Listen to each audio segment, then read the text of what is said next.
Emily Norton had never believed in ghosts. At 32, with a doctorate in historical architecture and a pragmatic view of the world, she prided herself on rational thinking.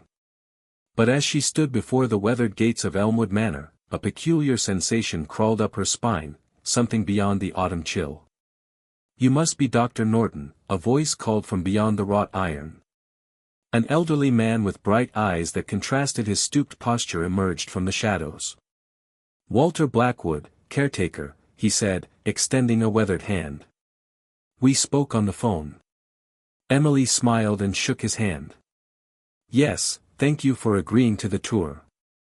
The Historical Society is quite excited about the possibility of including Elmwood in next year's restoration project." Walter's expression flickered. The house has been waiting a long time for someone to care about it again. As they walked up the overgrown path toward the Victorian mansion, Emily couldn't shake the feeling of being watched. The windows of Elmwood seemed to follow their progress, dark empty eyes in a forgotten face. "The structure dates back to 1872, Emily said, consulting her notes. "Built by Jeremiah Elmwood after making his fortune in railroad expansion." Walter nodded. "Yes, but most don't know that the fortune was built on more than just railroads." He lowered his voice. "Some say it was built on blood." Emily raised an eyebrow. "Local legends." "History," Walter corrected.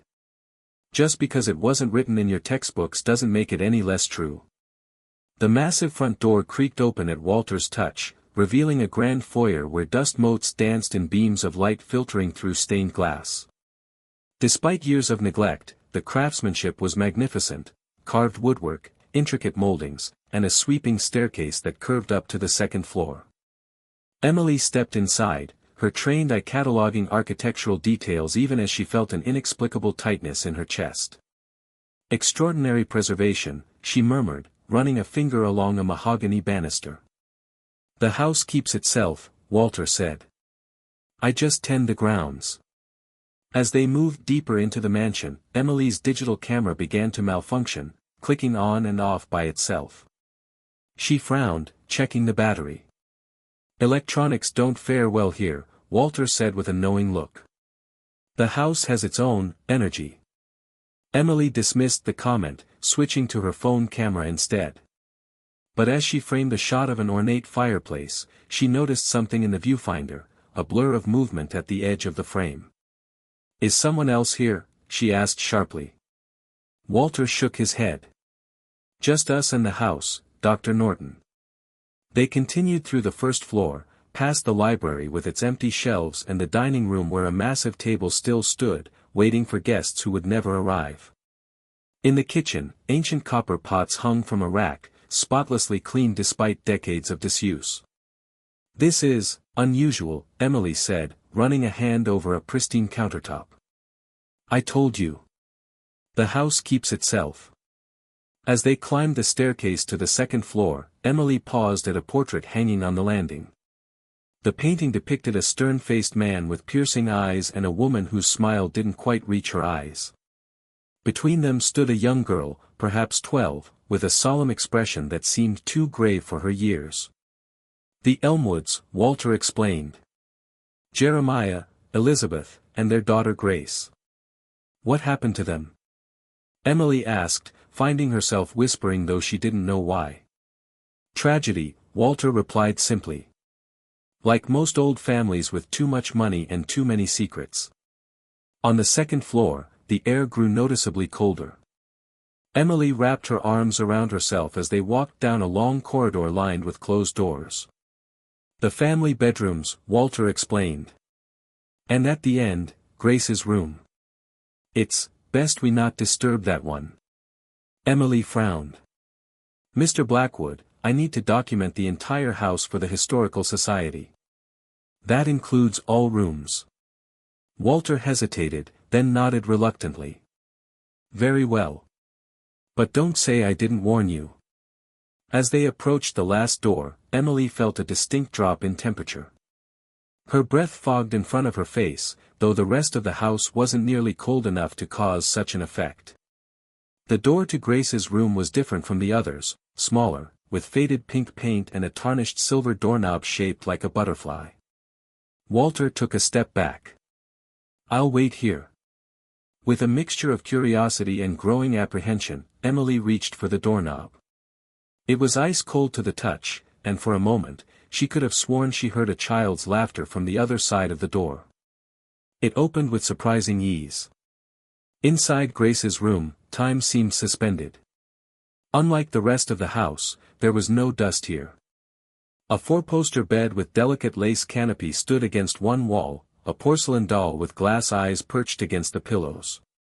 A rocking chair by the window moved slightly, as if someone had just risen from it.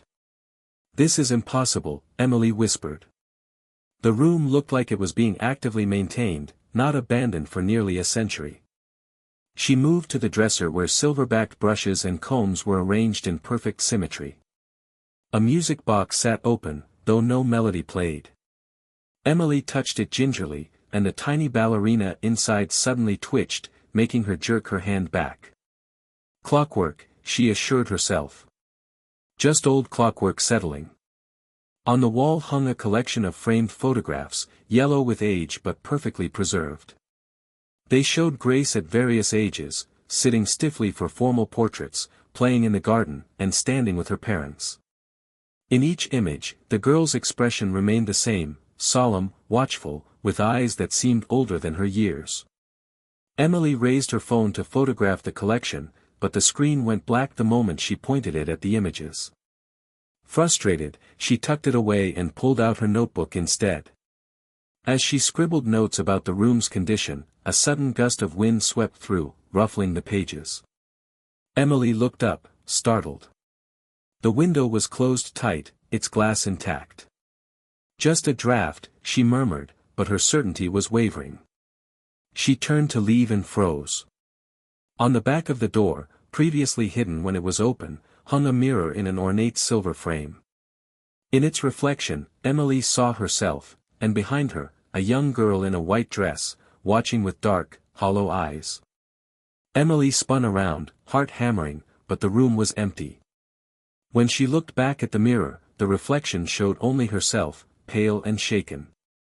Outside in the hallway, Walter was waiting, his expression knowing. "You saw something." It wasn't a question. Emily hesitated, unwilling to admit what she'd seen. The preservation in that room is remarkable. Almost too perfect. Walter nodded. "Grace's room stays exactly as she left it. Always." "How is that possible?" Emily asked, following him back down the corridor. "I told you. The house has its own ways." The remainder of the tour passed in a blur.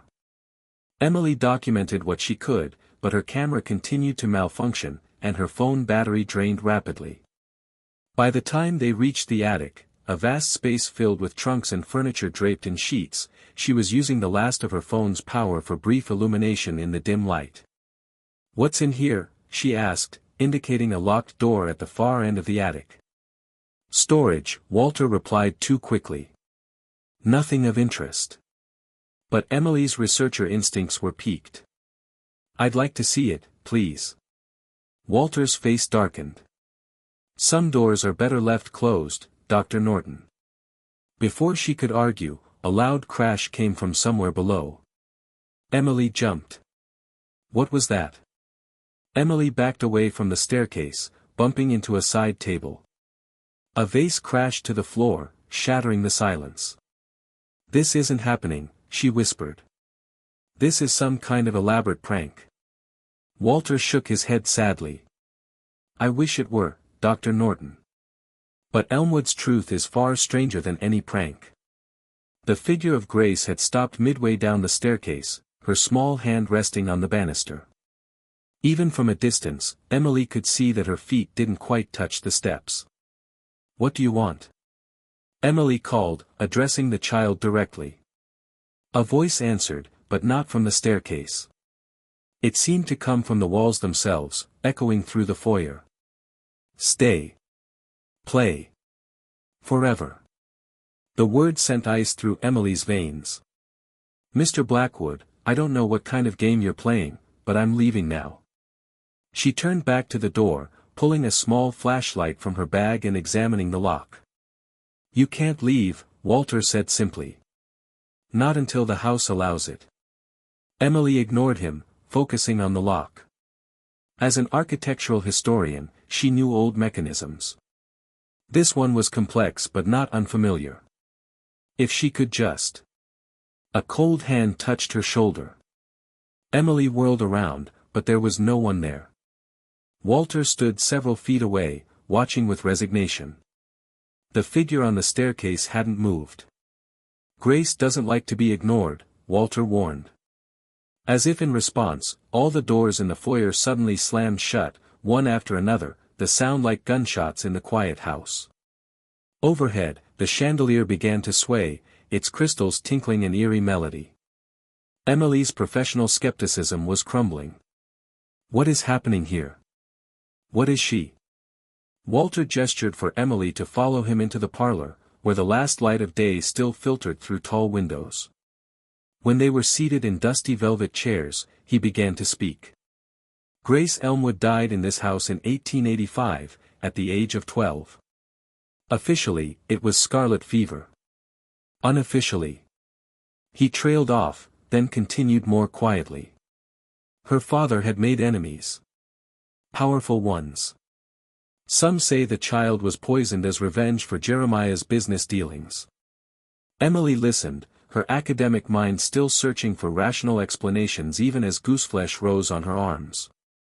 After Grace's death, strange things began to happen in the house. Servants reported seeing her in hallways, hearing her laughter. Objects moved. Rooms rearranged themselves overnight. Jeremiah was driven half-mad with grief and guilt. Elizabeth took her own life a year later. And Jeremiah? Walter paused. Jeremiah was found hanging from the attic rafters in 1887. The locked room in the attic, Emily whispered. Walter nodded. The site of his final despair. But why am I here?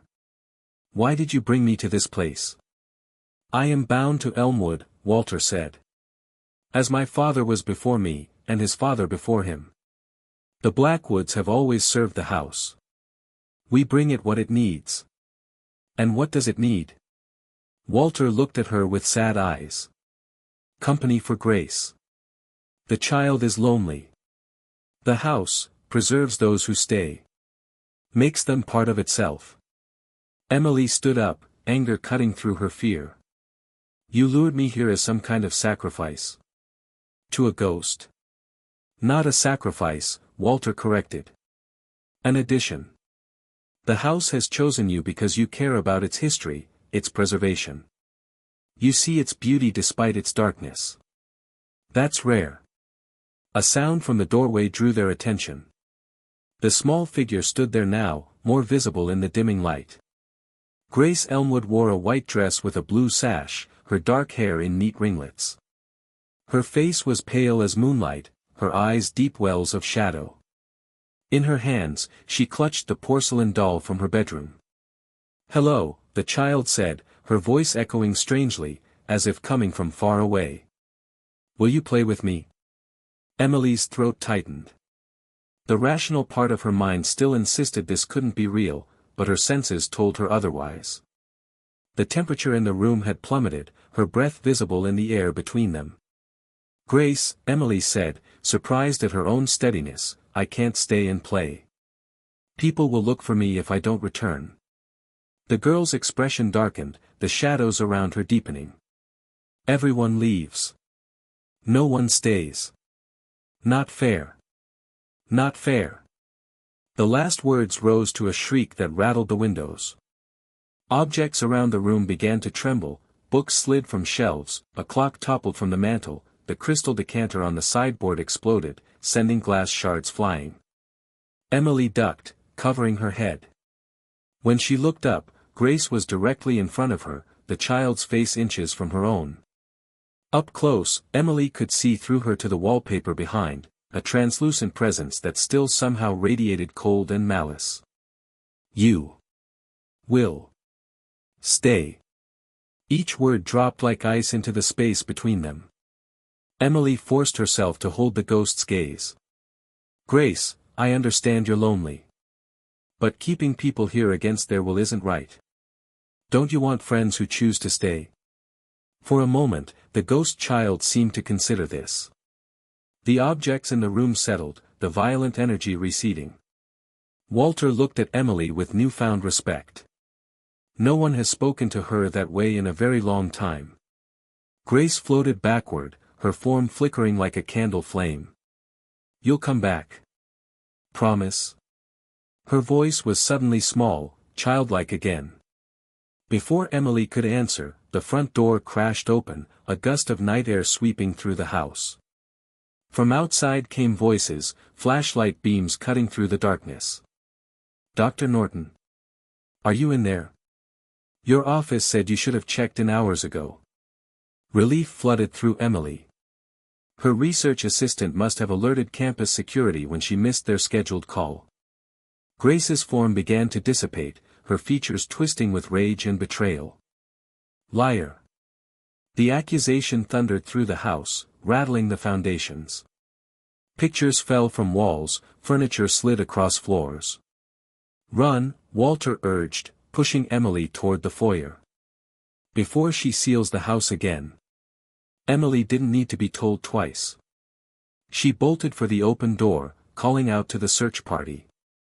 Behind her, Grace's wail of abandonment rose to a crescendo that shook dust from the rafters.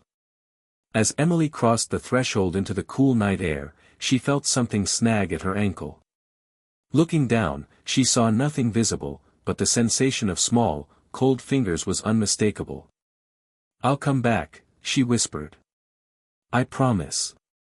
The invisible grip released her, and Emily stumbled forward into the arms of campus security, turning back just once to see Grace's pale face watching from an upstairs window, the caretaker's silhouette beside her. 3 weeks later, Emily sat in her university office, surrounded by books on paranormal phenomena and local history. Her encounter at Elmwood Manor had shaken her professional worldview to its core. She'd filed her report with the Historical Society, focusing solely on the architectural aspects of the house, saying nothing about Grace or the strange events she'd witnessed. But she couldn't stop thinking about her promise. Her computer screen displayed newspaper archives from 1885, Elmwood heiress succumbs to fever. The article was brief, clinical, mentioning only that Grace Elmwood, age 12, had died after a short illness. A smaller item on the same page caught Emily's eye: business rival accuses Elmwood of fraud. Further digging had revealed a pattern of mysterious deaths surrounding Jeremiah Elmwood's business associates. The historical record painted a picture of a ruthless man who'd built his fortune on deception and possibly worse. Had Grace been an innocent casualty in her father's web of enemies? A knock at her door interrupted her thoughts. Her research assistant, Marcus, entered with a thick folder. I found those property records you wanted, he said, placing the folder on her desk. The ownership history of Elmwood Manor is weird. Emily looked up. Weird how? Well, after Jeremiah Elmwood's death, the property passed to a cousin, who never lived there. It changed hands 6 times in the next 30 years, but no one stayed more than a few months. Then in 1920, it was acquired by the Blackwood Family Trust. Blackwood? Emily's pulse quickened. Like Walter Blackwood, the caretaker? Marcus nodded. Exactly. The trust has owned it ever since, with a succession of Blackwoods listed as trustees and caretakers. The current trustee is Walter Blackwood, Emily finished. Right. And here's the really strange part. The trust includes specific provisions that the house must remain as is and that a Blackwood must always serve as caretaker. Any attempt to sell or significantly alter the property requires approval from all living Blackwood descendants. Emily leaned back in her chair, processing this information. So Walter's family has been maintaining that house for over a century. More than maintaining, Marcus said, flipping to another document. They've been protecting it. There were 3 separate attempts to condemn or demolish the property over the years, 1952, 1978, and 2001. Each time, the Blackwoods fought it in court and won. "They're not just caretakers," Emily murmured. "They're guardians." That night, Emily dreamed of Grace. In the dream, she was walking through Elmwood Manor, following the sound of a child's laughter. Each room she entered transformed before her eyes, first decayed and abandoned, then suddenly pristine and lived in, as if time itself was fluctuating. She found Grace in the attic, standing before the locked door. The ghost child turned to Emily with tears streaming down her translucent face. "He's still here," Grace whispered. "Behind the door. He's still angry." Emily woke with a gasp, her bedsheets damp with sweat. The dream had felt impossibly real. Glancing at her bedside clock, she saw it was 3:33 a.m., what paranormal researchers called the witching hour. On her nightstand, her phone screen lit up with a text message from an unknown number. "She's waiting. You promised." Emily stared at the message, her hands trembling. It couldn't be Walter, she'd never given him her number. She tried to convince herself it was just a wrong number, a coincidence. But deep down, she knew better. The next morning, Emily requested a leave of absence from her department head, citing personal research. By afternoon, she was driving back toward Elmwood Manor, her car loaded with recording equipment, cameras, and every book on ghostly phenomena she could find. This time, she was prepared. This time, she would uncover the truth. The manor looked different in daylight, less menacing, more melancholy. Its towers and gables stood stark against the blue autumn sky, windows reflecting clouds rather than darkness. Emily parked in the overgrown circular drive and approached the front gate with determined steps. Walter was waiting for her, as if he'd known she would return. "Dr. Norton," he said with a nod that suggested no surprise. "You came back." "I made a promise," Emily replied. "And I have questions." Walter unlatched the gate. "Of course you do. Come in." Inside the house, everything was as she remembered, the grand foyer, the sweeping staircase, the sense of being watched from every corner. But in daylight, she could see details she'd missed before, the craftsmanship of the woodwork, the artistry of the stained glass, the quality of the marble floors beneath years of grime. "Your family has owned this house since 1920, Emily said, not bothering with preliminaries. Walter nodded, leading her into the parlor where they'd sat before. "My great-grandfather acquired it after the third family fled in the middle of the night. He understood what was happening here when no one else did." "And what is happening here, exactly?" Walter gestured for her to sit. "Elmwood Manor exists in two worlds, Dr. Norton. The world of the living and the world of the in-between. Grace can't move on because she's bound to this place, by love, by fear, by injustice done." "What injustice?" Emily asked, though she suspected she already knew. "Grace wasn't killed by scarlet fever," Walter said quietly. "She was poisoned, as I told you. But not by her father's enemies." He paused, his weathered face grave. "By her father himself." Emily's breath caught. Why would Jeremiah kill his own daughter? Because she knew his secrets. Grace was a clever child, observant beyond her years. She discovered ledgers, correspondence that implicated her father in not just fraud but multiple deaths, business partners who had accidents after threatening to expose him. Emily thought of the locked room in the attic. And after she died, her spirit remained. At first, Jeremiah thought he was going mad from guilt. Then Elizabeth began seeing Grace too. The haunting drove her to suicide.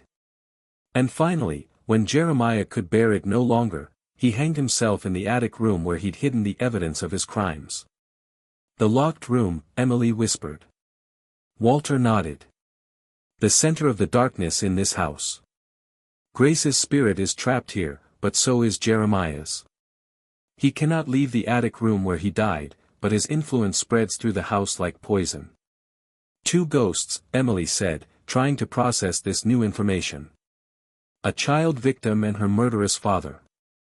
The house chose sides long ago, Walter said. It protects Grace.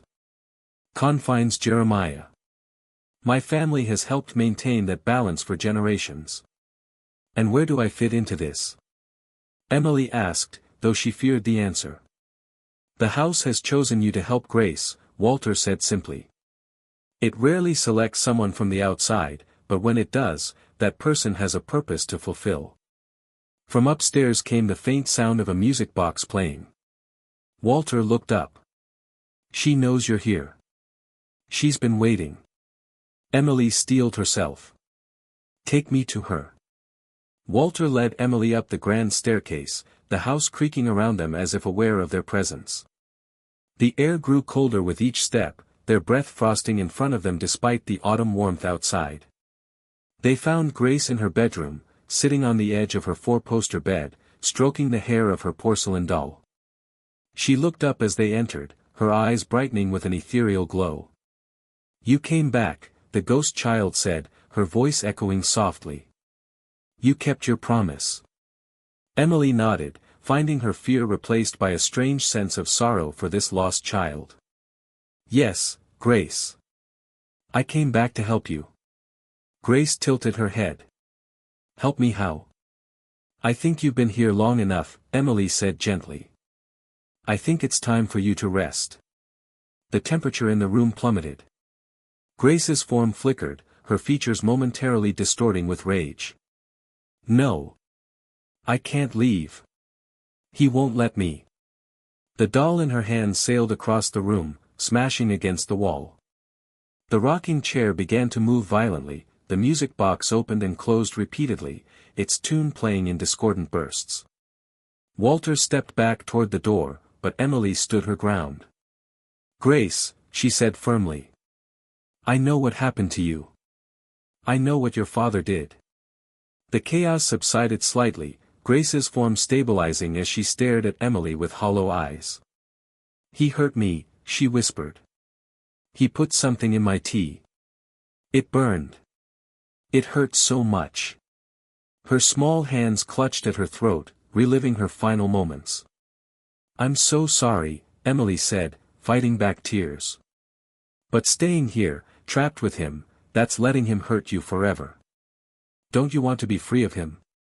Grace floated closer, her translucent face inches from Emily's. I can't leave.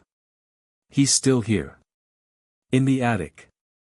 If I go, who will stop him? Emily glanced at Walter, who nodded almost imperceptibly. Show me, Emily said. Grace led them through the house, floating ahead like a will-o'-the-wisp, occasionally looking back to ensure they followed. They climbed past the second floor to the narrower stairs that led to the attic.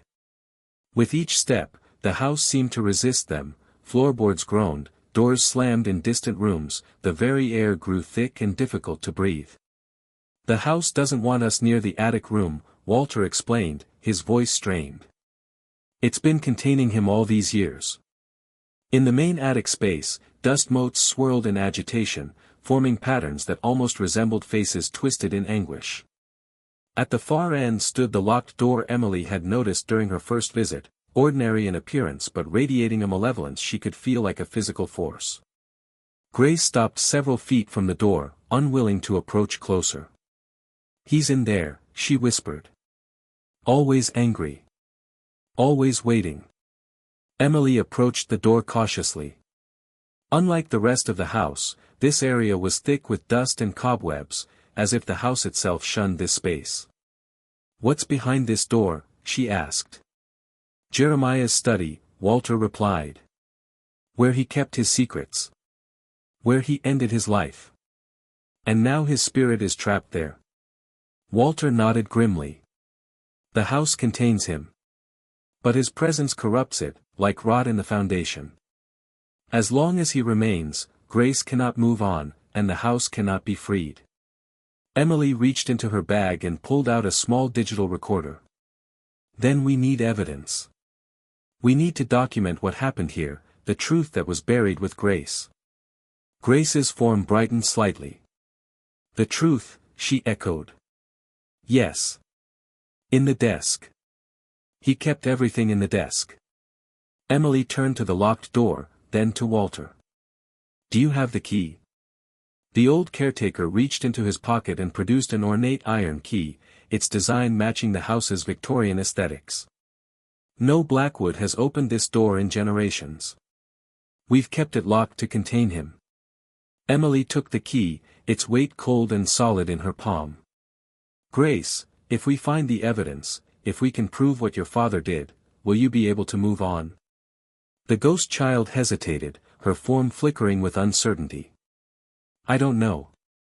I've been here so long. Trust me, Emily said, surprised by her own conviction. This is why the house chose me. I'm a historian, I uncover lost truths. I can tell your story. Grace seemed to consider this, then nodded solemnly. Be careful. He's very angry. Emily inserted the key into the lock. It turned with unexpected ease, as if the mechanism had been oiled recently rather than neglected for a century. The door swung inward, revealing darkness beyond. The stench that emerged was not of dust and decay, but of something sharper, chemicals, perhaps, preserved somehow across the decades. Emily switched on her flashlight, illuminating a scene frozen in time. The study was meticulously maintained, unlike the neglected attic outside. A massive oak desk dominated the center, its surface arranged with ledgers and correspondence. Bookshelves lined the walls, filled with leather-bound volumes. Near the window stood a chemical apparatus, glass vials, tubing, burners, like a primitive laboratory. And from the ceiling beam hung a length of frayed rope, swaying slightly though there was no breeze. My God, Emily whispered.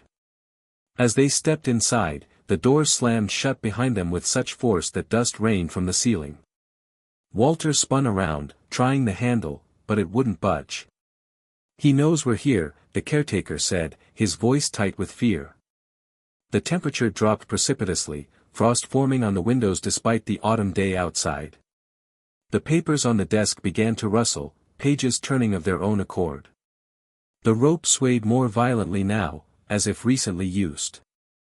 A shadow formed in the corner of the room, darker than the darkness around it, taking shape as they watched. Tall, broad-shouldered, with eyes that burned like embers in a face twisted with rage. Get out, a voice rumbled, seeming to come from the walls themselves. My secrets. Mine. Emily approached the desk despite her terror, the flashlight beam illuminating the open ledger. The handwriting was meticulous, detailing business transactions, payments, dates. And in the margins, notes that made her blood run cold. Asterisk, P, threatened exposure. Break line solution successful. Asterisk. Asterisk, R, becoming problematic. Consider arsenic approach as with G. Asterisk. G, Emily whispered. Grace. The shadow surged forward, its form solidifying into the man from the portrait, Jeremiah Elmwood, his features contorted with inhuman rage. Silence. Objects flew from shelves, the chemical apparatus shattered against the wall. Walter was thrown backward, colliding with a bookcase that toppled onto him. He lay still beneath the fallen shelves, blood trickling from his temple. Emily stood her ground, clutching the ledger. You murdered your own daughter, she said, her voice shaking but determined. Because she found this. Because she knew what you'd done. The apparition of Jeremiah roared, the sound shaking the foundations of the room. She was nothing. My legacy was everything. Emily backed toward the door, the ledger clutched to her chest. Your legacy is nothing but shame and horror. And now everyone will know the truth. The spirit lunged at her, incorporeal hands reaching for her throat. Emily gasped as icy coldness penetrated her skin, the sensation like plunging into freezing water. The ledger fell from her grasp as she struggled to breathe. Suddenly, the door burst open. Grace stood in the doorway, her small form blazing with an ethereal light that pushed back the darkness surrounding Jeremiah. Leave her alone. Grace's voice rang out, stronger than Emily had ever heard it. "You can't hurt anyone anymore, Father." Jeremiah's spirit recoiled from the light, his form becoming less distinct. "You little fool," he hissed. "You've kept me prisoner here all these years." "No," Grace said, floating into the room. "You've kept yourself prisoner. Your guilt, your secrets, your hatred. I stayed to make sure you couldn't leave, to protect others from you." Emily, released from Jeremiah's grip, stumbled to Walter's side. The caretaker was unconscious but breathing. She turned back to witness the confrontation between father and daughter, two spirits locked in a century-old battle. "The evidence is found," Grace said, gesturing to the fallen ledger. "Dr. Norton will tell my story. Everyone will know what you did. Your legacy is finished." Jeremiah's form convulsed with rage, expanding to fill the room with shadow. "I will not be erased." Emily gathered her courage and stepped forward, standing beside Grace. "You won't be erased, Jeremiah. You'll be remembered for exactly what you were, a murderer who killed his own child to protect his secrets." She picked up the ledger again, holding it like a shield. "This is your true legacy. And once the world knows, Grace will be free of you forever." The room began to shake violently, books tumbling from remaining shelves, the chemical apparatus shattering completely. The rope hanging from the ceiling beam swung in wild arcs. "It's time, Grace," Emily said softly. "It's time to let go." The ghost child looked up at her, centuries of pain in her ancient eyes. "Will you tell my story?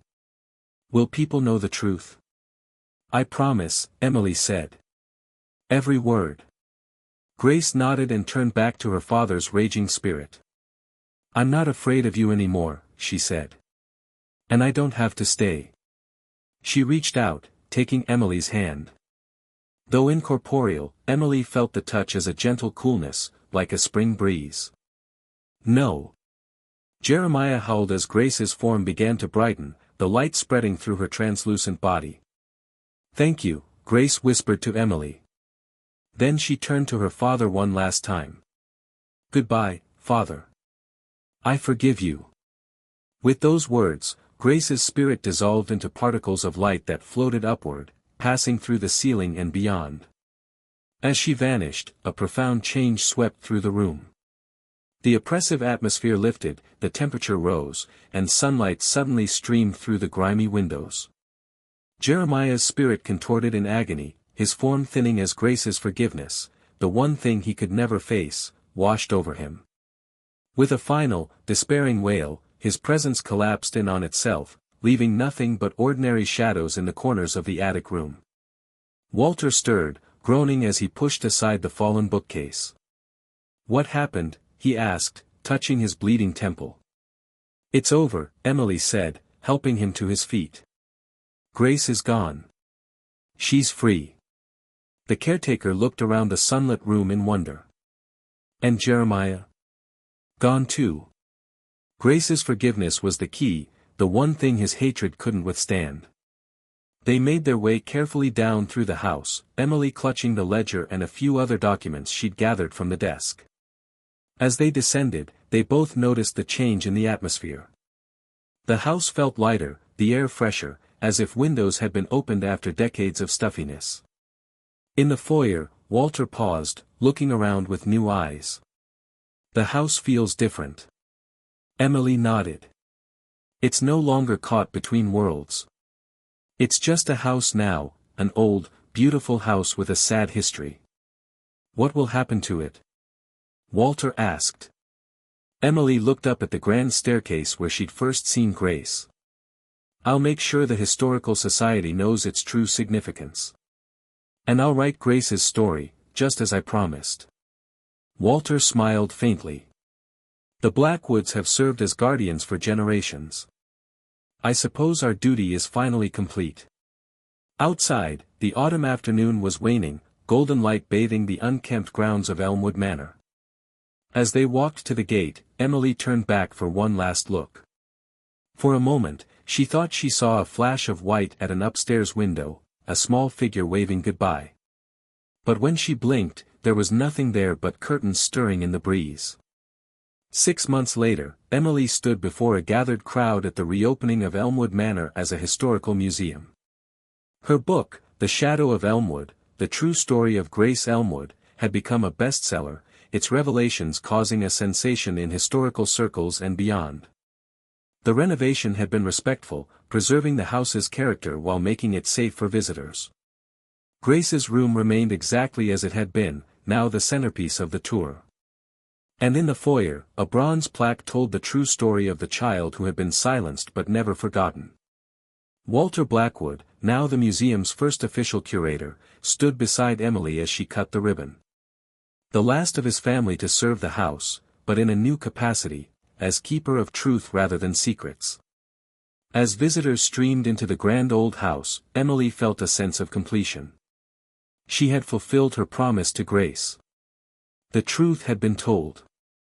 Justice, long delayed, had finally been served.